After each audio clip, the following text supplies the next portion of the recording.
సమాజంలో ప్రశ్నించే వారిని భయపెట్టేటువంటి భీతిల్లే రీతిలో కూడా అధికారం ఉన్న వ్యవస్థలు వివరించకూడదు. అయితే అనొచ్చు పోలీస్ కమిషనర్కు జాతీయ మీడియా భయపడుతుందా అని.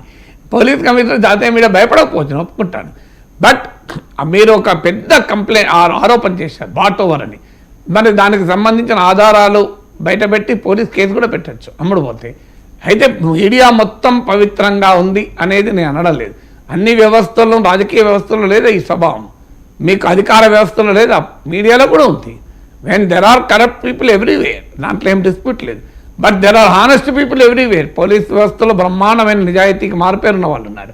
రాజకీయ వ్యవస్థలో బ్రహ్మాండమైన నిజాయితీకి మారుపేరున్న వాళ్ళు మీడియాలో కూడా ఉన్నారు. మీడియాలో ఉన్న వ్యాపార ధోరణి, వికృత ధోరణి పట్ల సివి ఆనంద్ కానీ ఇంకెవరికి కానీ అభ్యంతరాలు చెప్పే హక్కు ఉంది. ఎందుకంటే పోలీస్ వ్యవస్థలో ఉండే తప్పుడు ధోరణులపైన సినిమాలో చూపెట్టుకోగలిగినప్పుడు. కానీ పవర్లో ఉన్నప్పుడు కాస్త సంయమనం పాటించడం వల్ల గవర్నమెంట్ కూడా ఒక రాంగ్ నేమ్, ఇప్పుడు ఆల్రెడీ ప్రభుత్వం పైన ఒక అభిప్రాయం బిల్డ్ అవుతోంది. ఇది సినిమా ఇండస్ట్రీ పైన చాలా అనుచితంగా ప్రభుత్వం ప్రవర్తిస్తోంది అని.